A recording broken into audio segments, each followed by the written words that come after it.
అందరికీ నమస్కారం. అయితే ఈరోజు బీపీ పైన చిన్న అవగాహన కల్పించాలనే ఉద్దేశ్యంతోటి మేము ముందుకు రావడం జరిగింది. అసలు బీపీ ఏ ఏజ్‌లో వస్తుంది? పలానా ఏజ్‌లో మాత్రమే వస్తుంది. చిన్న వయసులో రాదు. 40 సంవత్సరాల లోపు రాదు. 20 సంవత్సరాల లోపు రాదు అనే చిన్న అవగాహన రాహిత్యం ప్రజల్లో ఉంది. ఎందుకంటే మేము డే టు డే కేసుల్లో వయసుకి సంబంధం లేకుండా బీపీ ఉన్నటువంటి వాళ్ళని చూస్తున్నాం. కాబట్టి మీరు చేయవలసిందల్లా మీరు మైండ్‌లో ఇది మనకు కాదు అని ఫిక్స్ అవ్వద్దండి. ఏ వయసులో అయినా రావచ్చు. ఎందుకంటే రకరకాల పేషెంట్ చూస్తూ ఉన్నాం. మరి ఏం చేయాలండి?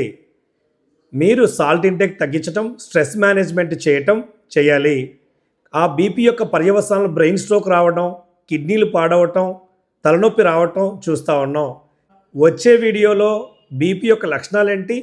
ఏ ఏజ్ వాళ్ళు మందులు వాడాలి? ఏ వయసులో స్టార్టింగ్లో ఉన్నప్పుడు మందులు కాకుండా మిగతా యాక్టివిటీస్ వల్ల తగ్గించుకోవచ్చు? ఈ విషయాన్ని నెక్స్ట్ వీడియోలో మీ ముందుకు తీసుకొస్తాను.